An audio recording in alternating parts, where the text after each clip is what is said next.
Hello बच्चों, आज हम पढ़ेंगे हिंदी में 4th चैप्टर चुस्ती और सुस्ती। ये दो सगी बहनों की कहानी है। ये कहने को तो सगी बहनें थीं, लेकिन इनका स्वभाव एक दूसरे से बिल्कुल अलग था।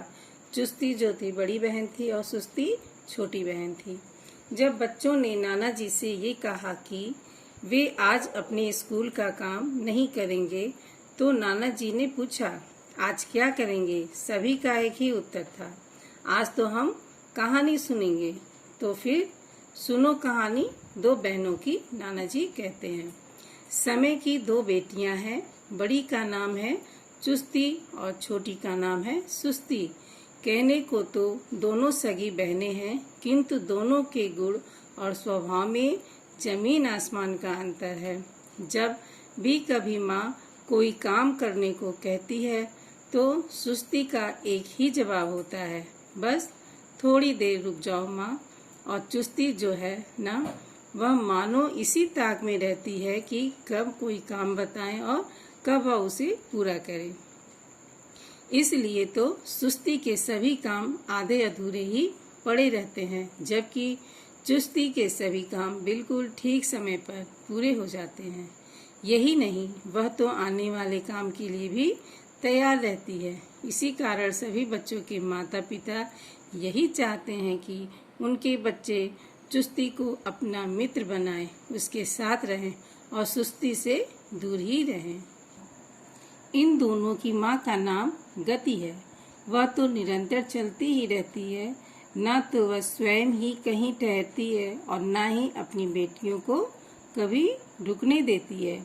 इसलिए रोज सुबह होने के साथ ही वह इन दोनों को आवाज देकर बुलाती है, आदेश देती है, चुस्ती सुस्ती जाओ, जाकर बच्चों को नींद से जगा दो। चुस्ती तो माँ की आवाज सुनते ही जी अच्छा कहकर झटपट तैयार होकर बच्चों को बिस्तर से उठाने के लिए चल पड़ती है, और जो सुस्ती है ना, वह बड़े आराम से धीरे धीरे कदम बढ़ाती हुई चलने लगती है। चुस्ती हर बच्चे के पास जाकर उसकी आंखों से नींद हटाकर मस्तक चूमकर उसे जगाते हुए आगे बढ़ती जाती है। बहुत से बच्चे तो चुस्ती के आते ही नींद को भूलकर बिस्तर से उठ जाते हैं, किंतु कुछ बच्चे बस थोड़ी देर रुक जाओ कहकर आंखें बंद कर लेते हैं। ऐसे बच्चे सुस्ती को बहुत अच्छे लगते हैं। वह उनके सिर पर बड़े प्यार से हाथ फेर कर कहती है, अरे भाई, जल्दी किस बात की है? जरा एक झपकी और ले लेने से कौन सी आफत आ जाएगी। इतना कहकर वह स्वयं भी उनके साथ बिस्तर में घुस जाती है और वे बच्चे जगने के बाद भी आंखें बंद करके बिस्तर पर लेटे रहते हैं। फिर नाना जी, बच्चे ने उत्सुकता से पूछा नाना जी से, फिर क्यों बच्चों, समय की गति से रुकती नहीं ना? जब तक चुस्ती सब बच्चों को नींद से जगाने का पूरा काम करती है, सूरज भी पूरब दिशा में अपनी सुनहरी किरणें बिखेरता आसमान में दिखाई देने लगता है। जो बच्चे चुस्ती का कहना मानकर बिस्तर से उठ जाते हैं, वे सब बड़े आराम से नहा धोकर नाश्ता करके ठीक समय पर तैयार होकर अपनी अपनी पाठशाला में पहुंच जाते हैं। वापस जाते जाते चुस्ती अपनी सुस्ती को बड़ी कठिनाई से उन बच्चों के पास उठाती है जो अब भी लेटे हुए थे। सुस्ती के जाते ही वे बच्चे भी झटपट बिस्तर से उठ जाते हैं। किंतु यह क्या नाना जी? बच्चे पूछते हैं। उनके पास तो ठीक ढंग से तैयार होने का भी समय नहीं होता है, नाना जी कहते हैं। घड़ी देखकर उनके तो हाथ पांव ही फूल जाते हैं। तब वे क्या करते हैं नाना जी? बच्चे पूछते हैं नाना जी से। तब वे चुस्ती से सहायता मांगते हैं। वह आकर उनकी सहायता तो करती है, पर जल्दीबाजी में सारे काम गड़बड़ हो जाते हैं। किसी को कोई किताब छूट जाता है तो किसी की कॉपी, कोई स्नान नहीं कर पाता है तो कोई नाश्ता ही छोड़ जाता है। यही नहीं, कई बच्चे तो पेट दर्द या सिर दर्द का बहाना बनाकर छुट्टी ही ले लेते हैं, और कुछ को तो पाठशाला में देर से पहुंचने के कारण दंड भी मिलता है।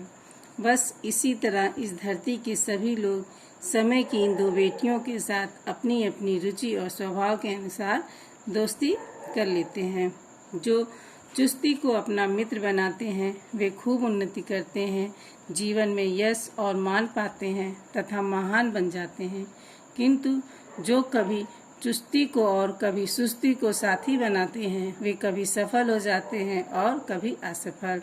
इस तरह वे साधारण जीवन जीते हैं। जो केवल सुस्ती का ही साथ निभाते हैं वे जीवन की दौड़ में पिछड़ जाते हैं और अपनी असफलता और दुखों के लिए कभी दूसरे लोगों को तो कभी भगवान को दोष देते हैं। ऐसे लोग ना तो आप सुख पाते हैं और ना ही औरों को सुख देख पाते हैं। यह कहानी सुनाकर नाना जी ने पूछा, तो अब तुम लोग किसका साथ दोगे बच्चों से? तो ईसा और उसकी मंडली ने बड़े उत्साह से कहा, चुस्ती का, और वह अपने अपने काम में जुट गए। बच्चों, हमें इस कहानी से यह शिक्षा मिलती है कि हम समय गतिशील है, हमें समय के अनुसार चलना पड़ता है, ना कि समय को हमारे अनुसार। जो समय का सदुपयोग करते हैं केवल उन्हें ही जीवन में सफलता मिलती है और जो आलस करते हैं उन्हें बाद में पछताना पड़ता है। आपको ये कहानी अच्छी लगी हो तो लाइक सब्सक्राइब जरूर करिए। ओके।